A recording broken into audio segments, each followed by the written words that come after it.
Thank you. How to have what it takes. That is a know-how which everyone needs. There is real strength built into you, whether you realize it or not. It's important to develop this inner toughness. The tough-minded person grows strong inwardly. Problems and obstacles challenge him. He develops his basic toughness through opposition. The tough-minded optimist knows there is always something new and wonderful in store for him, regardless of obstacles. I'd like to tell you about the tough-minded Colonel Sanders after this word. A few months ago, I was talking to a friend, a fascinating and lovable person, Colonel Harlan Sanders. Everywhere around the country, you are likely to see his picture on many a restaurant where they serve his Kentucky Fried Chicken, which is, according to him, finger-licking good. His father was a miner back in the days when miners didn't make much money, and his mother had to go to work in a shirt factory.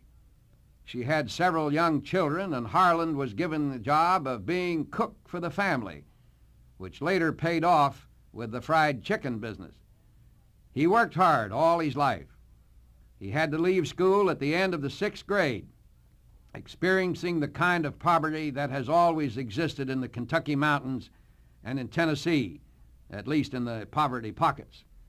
Finally, he opened a little restaurant. Folks have to eat, he reasoned. He put several years of back-breaking work into it. Then the highway was rerouted and he lost everything. He was 65 years old at the time. As Colonel Sanders was sitting on his porch in Corbin, Kentucky one morning, the mailman came up the walk and handed him his first Social Security check. 65 years old, broke and defeated, he looked at the check and said, "Surely there is something I can do for myself and other people." The thought of his mother's special recipe for fried chicken came to him. It was a particular formula which he considered something special. He decided to try to sell franchises for marketing his fried chicken formula. After being turned down by scores of restaurants, he sold his first franchise in Salt Lake City. It was an instantaneous hit. 10 years later, at age 75, he sold his rights in his company and was employed as goodwill ambassador for the new organization. It is not the financial success that Colonel Sanders achieved that makes his life story significant.